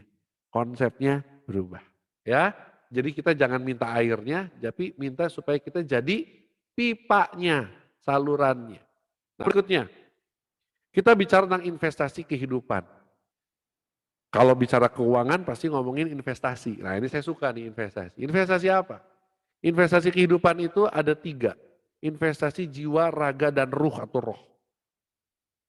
Di dalam hidup kita, siapapun kita, ada 3 aspek dalam hidup ini ya. Ini saya bilang secara umum ya, saya nggak bilang mengacu pada 1 atau 2 kepercayaan agama, tapi ini secara umum kita percaya bahwa dalam hidup ini ada jiwa, raga, dan ruh. Jiwa itu segala akal, pikiran, kehendak itu jiwa. Makanya orang kalau nggak dapat cukup kasih sayang bisa sakit jiwa gitu ya. Karena jiwa itu sesuatu yang nggak kelihatan tapi yang mempengaruhi akal, pikiran, pendapat, kehendak seseorang. Lalu ada yang kedua lagi aspek dalam kehidupan kita yaitu raga, yaitu tubuh ini. Yang dimana ketika nanti kita meninggal, tubuh ini akan masuk ke dalam tanah dan kembali menjadi tanah gitu ya, fana. Dan yang ketiga adalah ruh atau roh. Nah roh inilah yang akan apa namanya diangkat, yang akan dimuliakan gitu ya. Contoh, kalau kita anggaplah ini seorang anak yang namanya Adi, tapi yang saya tulis di sini mungkin Anda bingung ya. Umur KTP-nya 35 tahun, raganya 50 tahun, jiwanya 22 tahun, ruhnya 10 tahun. Atau rohnya 10 tahun. Kok bisa? Dan ternyata hal ini banyak dan ada di sekitar kita. Atau mungkin ini adalah salah satunya Anda. Sama seperti Adi ini. Umur KTP 35 tahun, raganya kok bisa 50 tahun? Karena dia tidak menginvestasikan hidupnya khususnya kepada raganya. Dia lupa untuk menginvestasikan di raga, yaitu dalam arti dia nggak pernah mau jaga kesehatan, dia nggak mau membuat tidurnya cukup, dia nggak mau mengurangi gaya hidupnya yang suka dugem, minum minuman keras, merokok dan lain-lain. Dia juga tidak pernah menjaga nutrisi makanannya, makanannya semuanya yang berminyak, yang berlemak seperti itu ya. Akhirnya seharusnya umurnya 35 tahun tapi raganya seperti orang berumur 50 tahun. Udah terlalu banyak penyakit dalam hidupnya, menumpuk penyakit selama ini. Ya, ini namanya investasi kehidupan. Lalu berikutnya lagi, umur KTP 35 tahun tapi jiwanya 22 tahun. Kenapa? Dalam kasus ini contohnya si Adi ini lulus kuliah umur 22 tahun. Dulu dari semenjak dia umur 5, dia masuk TK, masuk SD, sampai dia lulus kuliah tiap hari belajar. Karena memang begitulah seorang pelajar dan mahasiswa. Tetapi begitu si Adi lulus dari kuliah, dia lupa tuh yang namanya baca buku, yang lupa tuh yang namanya ikut seminar, ikut kelas seminar, webinar, dia lupa. Dia lupa untuk memperbaiki atau dia lupa untuk menginvestasikan di dalam jiwanya. Akhirnya apa? Si Adi ini menjadi orang yang nggak pernah mau belajar karena fokus dalam hidupnya cari duit, cari duit, cari duit, cari duit. Dan duit yang dia terima, dia tidak mau menginvestasikan di dalam pembangunan jiwanya, pertumbuhan jiwanya. Akhirnya mentok di umur 22 tahun ketika dia lulus kuliah. Ya, banyak nggak? Banyak orang seperti ini. Lebih banyak lagi adalah orang yang tidak mau menginvestasikan di dalam ruhnya atau rohnya. Artinya apa? Nggak pernah rajin sholat bolong-bolong. Kalau orang yang Kristiani nggak pernah mau baca firman Tuhan, nggak pernah ada berdoa, ya jarang membangun hubungan dengan Tuhan, gitu kan? Intinya kan gitu. Ya tidak mau bertumbuh dalam kebenaran, akhirnya ruhnya seperti umur 10 tahun. Nah oleh sebab itu konsep investasi kehidupan ini adalah bagaimana kita mau memperbaiki. Yuk kita mulai investasi dalam hidup ini. Apalah artinya kita sukses kalau badan kita sakit-sakitan. Jadi konsep keuangan yang benar itu adalah bagaimana kita dari uang yang ada kita jaga. Jangan sampai kita raga kita sakit-sakitan. Kita harus investasi dalam hal jiwa. Saya seringkali training di ratusan orang karyawan gitu ya. Saya tanya sama mereka, kalau gaji kamu berapa sebulan rata-rata? Kalau UMR rata-rata oke lah anggaplah 3 juta. Oke UMR 3 juta. Saya bilang berapa persen yang Anda investasikan untuk Anda ikut seminar, untuk Anda baca buku, untuk Anda beli buku, untuk Anda memperkaya diri dengan ilmu dan pengetahuan. 0% Pak. Dan jawabannya semua kompak 0%. Semuanya dipakai cuma buat hidup, buat senang-senang. Betapa piciknya hidup kita. Bahwa kita seringkali terlalu banyak investasi dalam raga, tapi kita kurang investasi dalam hal jiwa dan roh. Akhirnya apa? Kita ketinggalan jauh. Mari kita kejar ketertinggalan ini dengan investasi kehidupan yang benar. Ya, kalau enggak nanti jadinya seperti ini. Harusnya kayak bintang film Korea di atas gitu ya. Adi itu umur 35 tahun, tapi karena dia tidak menjaga raganya, akhirnya raganya seperti anak orang umur 50 tahun, lihat gendut. Jiwanya 22 tahun masih kinyis-kinyis. Ya rohnya 10 tahun. Ya, artinya apa? Gampang marah, gampang tersinggung, baperan gitu ya. Orangnya sirikan, gampang diprovokasi. Nah ini ciri-ciri orang yang rohnya itu kerdil, rohnya itu nggak bertumbuh, rohnya bantet. Gampang percaya sama ajaran-ajaran yang sesat gitu ya. Ya, gampang dia adu domba sesama anak bangsa. Ini contoh orang-orang yang nggak pernah mau investasi dalam kehidupan, khususnya dalam rohnya. Seperti anak kecil ini, ya gayanya selangit, mau demo, tapi begitu ditangkap mewek gitu ya, nangis. Nah, kan? Nah, itu kan anak kecil. Nah, oleh sebab itu tugas yang ketiga, tadi tugas yang kedua, ini tugas yang ketiga. Karena Anda sudah tahu tentang konsep doa, Coba Anda buat sebuah rangkaian doa dengan konsep yang benar. Tapi doanya berkaitan dengan bisnis dan usaha Anda ya.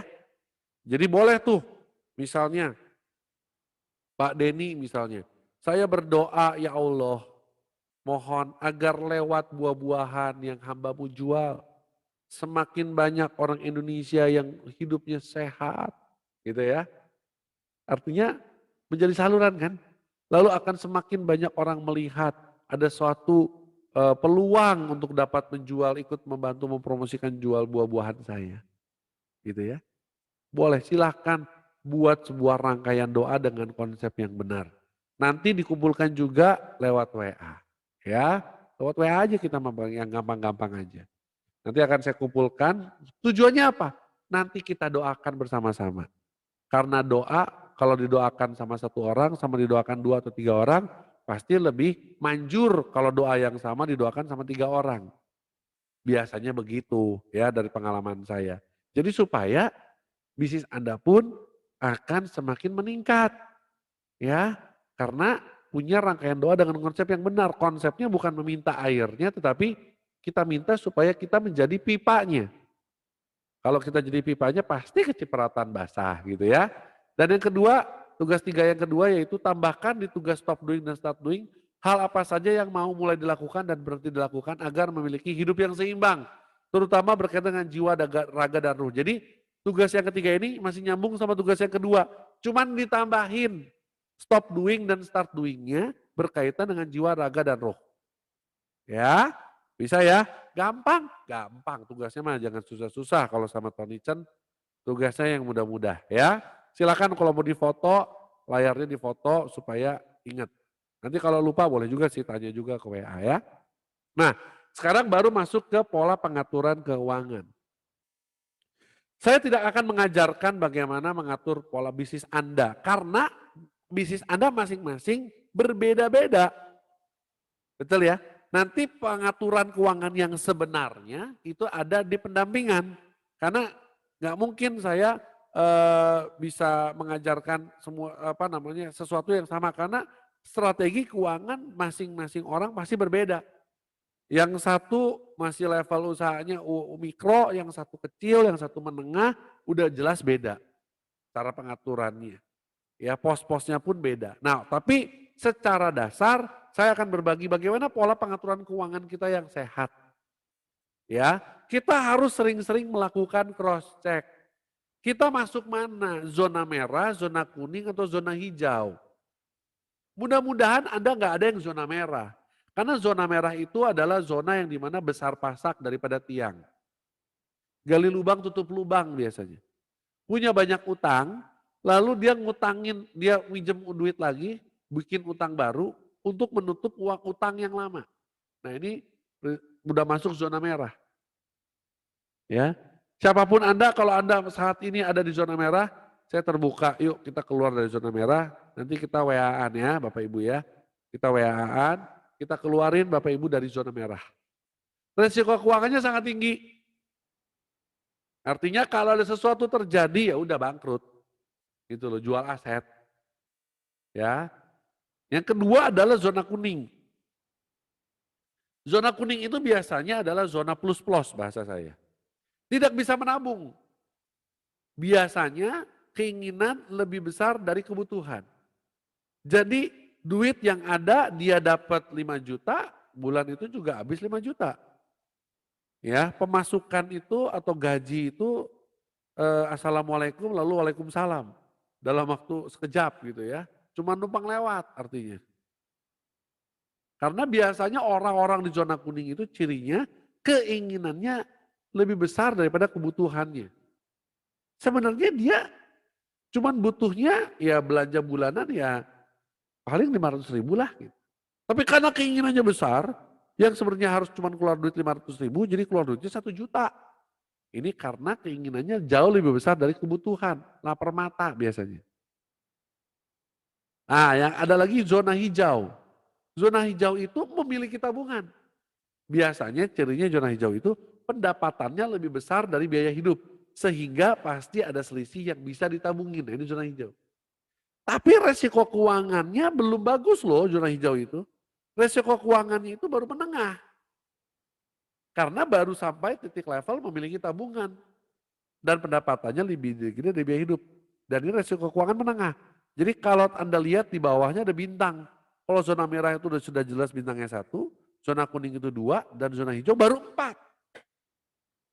Lalu pertanyaannya, Pak bagaimana caranya supaya bisa dapat bintang 5? Kalau di Gojek kan bintang 5 itu berarti bagus gitu ya. Nah bintang 5 itu seperti apa? Nah supaya Anda bisa menjadi seorang yang ahli dalam mengatur keuangan, yang pertama basicnya adalah bedakan mana keinginan, mana kebutuhan. Banyak orang nggak bisa membedakan butuh atau kepengin. Ya, seperti contoh istri saya waktu itu saya ajak diskusi. Saya kayaknya perlu beli lagi 1 mobil, saya bilang gitu. Saya butuh 1 mobil. Istri saya bilang gini, kamu butuh atau ingin? Karena kalau butuh, dia bilang kan mobil kan nggak apa namanya ada kita udah punya mobil dia bilang. Kita udah punya mobil dan aku pun udah jarang pakai, gitu ya. Ya udah selama kamu mau pakai pakai aja. Nanti tinggal aku pakai yang lain daripada dia bilang daripada nanti kita beli mobil belum pajaknya, belum perawatannya dan lain sebagainya dia bilang. Akhirnya oh ya benar juga. Jangan-jangan saya pingin dan ternyata memang betul. Setelah saya telusuri oh ternyata saya cuma pengen beli mobil doang. Sebenarnya kebutuhannya sudah terpenuhi. Nah ini ya, Anda harus punya konsep seperti ini. Karena kalau Anda nggak memiliki konsep seperti ini kacau aja. Lalu yang kedua, buat perencanaan dan target keuangan rumah tangga. Artinya apa? Banyak orang cuma mencatat keuangan, tapi tidak merencanakan dan tidak menetapkan target. Contohnya gini, ada banyak keluarga rumah tangga ya, si ibu biasanya, ibu-ibunya yang rajin untuk membuat apa namanya perencanaan. Oke, ini di sini, ini di sini, ini di sini perencanaan gitu ya. Mencatat keuangan keluar masuk berapa gitu ya. Tapi tidak ada membuat perencanaan, tidak membuat anggaran. Apalagi membuat target. Maksudnya target adalah bulan depan saya mau belanja targetnya nggak lebih dari 1 juta misalnya. Dan bulan depan saya punya target bisa nabung 5 juta misalnya. Dibuat nggak target itu? Nah banyak saya menemukan UMKM itu nggak bisa membuat sebuah perencanaan apalagi target keuangan. Ya, sehingga akhirnya ketika ada satu problem kendala gitu ya, sesuatu terjadi, accident gitu ya, dia nggak punya cadangan uang untuk bisa memperbaiki keadaan. Dia harus ngutang untuk bisa memperbaiki keadaan. Kan sayang. Oleh sebab itu perencanaan dan target keuangan rumah tangga ini penting. Yang ketiga, Anda harus memiliki pos khusus dana darurat. Dana darurat itu adalah pos yang perlu Anda miliki untuk misalnya sewaktu-waktu ada kejadian yang tidak diinginkan dan Anda harus keluar uang dan uang itu tidak keluar dari uang operasional Anda. Tapi ada pos yang namanya pos dana darurat. Ya, contoh dana rumah sakit seperti itu. Biasanya pos dana darurat itu besarnya minimal 3 kali pendapatan bulanan Anda. Minimal 3 kali pendapatan bulanan Anda. Kalau ternyata dana daruratnya dipakai pas tengahnya, ya udah bulan depan ketika Anda dapat uang, masukin dulu ke situ. Ya, supaya dana daruratnya tetap ada stabil 3 kali dari biaya bulanan Anda. Nah yang keempat, ini juga banyak orang masih belum sadar berasuransi. Anda perlu beli polis asuransi yang tepat untuk meminimalisir risiko keuangan. Jadi teman-teman semua kalau memang ada yang sedang lagi diprospek sama agen asuransi apa segala macam, hati-hati. Jangan sembarang beli.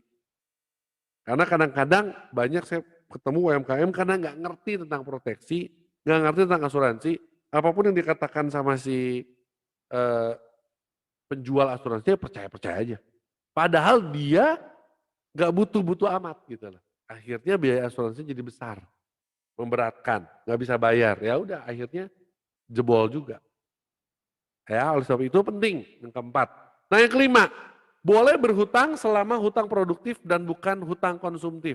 Apa itu bedanya hutang produktif dan apa bedanya dengan hutang konsumtif? Oke, saya jelaskan dulu. Hutang konsumtif itu contohnya adalah begini. Saya pinjam uang untuk nyicil handphone. Handphonenya saya pakai buat saya pribadi. Itu hutang konsumtif.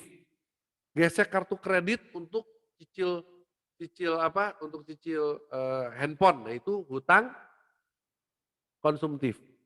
Artinya hutang yang untuk konsumsi kita, untuk pemakaian kita dan tidak ada returnnya. Ada lagi yang kedua adalah hutang produktif. Hutang produktif adalah contohnya gini. Saya berhutang, saya berhutang 5 juta ke koperasi dan 5 juta itu akan saya kembangkan bisnis saya sehingga yang tadinya bisnis saya omsetnya sebulan 15 juta bisa sampai 13 juta. Contoh. Nah itu artinya hutang konsumtif. Kalau hutang konsumtif boleh banget. Hutang produktif boleh. Tapi hutang konsumtif yang nggak boleh. Kebanyakan kita itu orangnya hutang konsumtif. Punya cicilan panci, cicilan handphone, cicilan TV, cicilan kulkas, cicilan AC, cicilan kompor. Nah, cicilan panci. Hal-hal seperti inilah yang seringkali banyak terjadi di ranah kita UMKM. Ya, karena dia beli karena pengen, bukan karena butuh. Ini mindset penting. Ya. Nah, lalu bagaimana dengan tahapan-tahapannya untuk keuangan? Nah, nanti pada saat sesi pendampingan, saya akan mengajak Anda, ini satu lagi ada lagi. Milikilah setidaknya seorang financial planner atau orang yang bisa diajak ngobrol masalah keuangan. Ya, saya pun bisa kalau Bapak Ibu mau ngomongin keuangan keluarga, ngomongin keuangan bisnis boleh. Saya mengerti ya, tapi memang bukan ahli banget, tapi saya paham. Lalu yang ketujuh, berbagi itu indah dan berkah.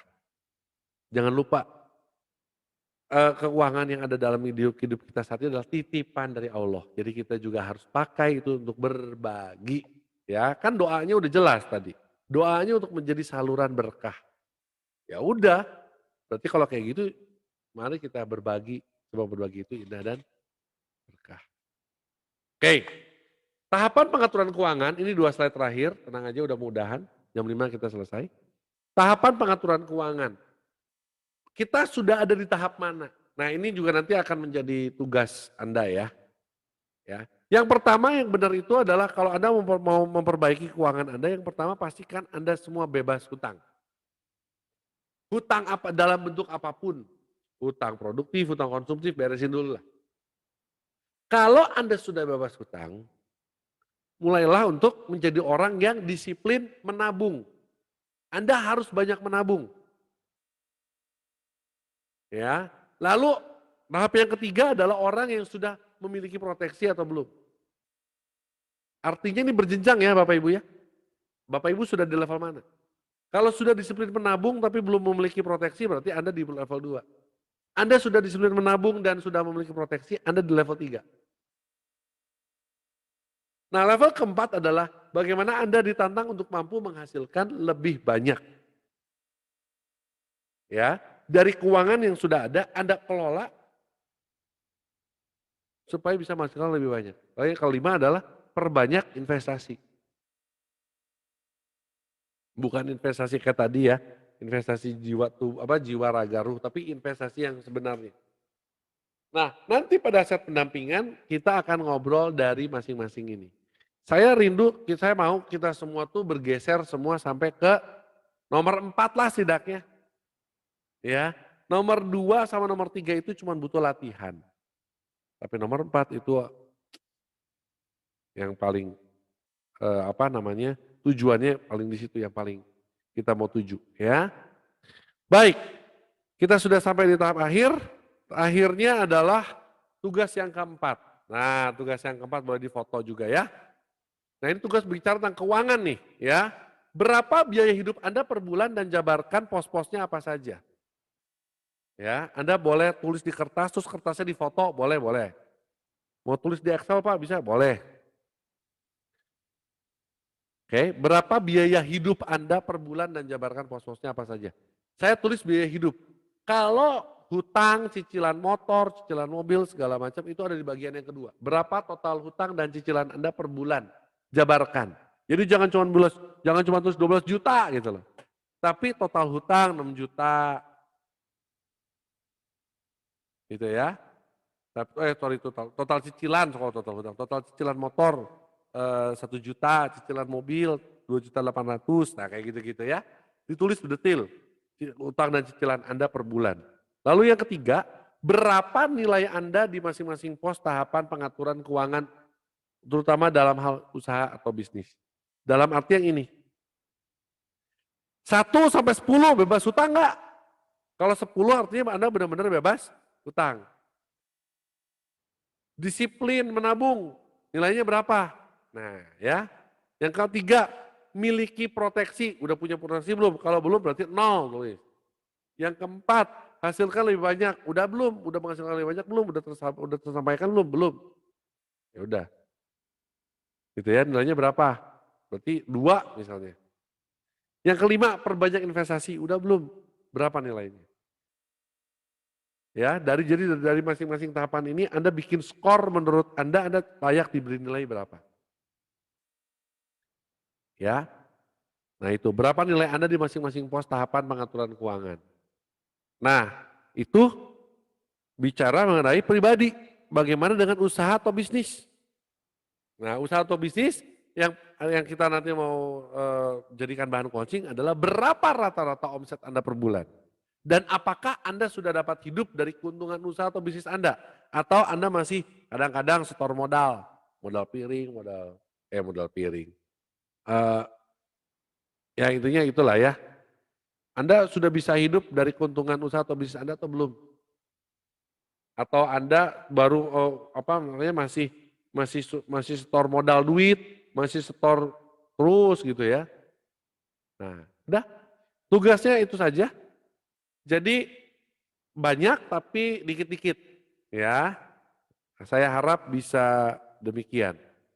Akhirnya saya ucapkan terima kasih dalam workshop yang pertama ini. Waduh ya cukup melelahkan juga ngomong dari tadi. Kumpulkan tugas di WA, nanti akan dicatat di jurnal. Lalu silakan Anda bikin janji masing-masing di WA untuk pendampingan. Silakan Anda bikin janji sama saya karena kita sudah mulai masuk ke workshop. Jadi pasti akan ada banyak pertanyaan, banyak PR, terutama untuk bikin PR ya. Nah nanti yang kita akan bahas adalah dari PR-nya. Jadi sebelum Anda melakukan pendampingan bisnis dengan saya, yang harus Anda lakukan adalah kerjain PR dulu. Anda kerjain PR dulu. Setelah Anda kerjain PR, Anda store PR-nya ke saya sambil janjian, Pak ini PR saya, kapan Bapak ada waktu? Gitu. Ya, oke? Baik, dengan demikian selesai sudah acara kita pada kesempatan sore hari ini. Terima kasih buat kebersamaannya. Assalamualaikum warahmatullahi wabarakatuh. Salam sejahtera, shalom, Om Swastiastu, Namo Buddhaya, salam kebajikan, salam Pancasila.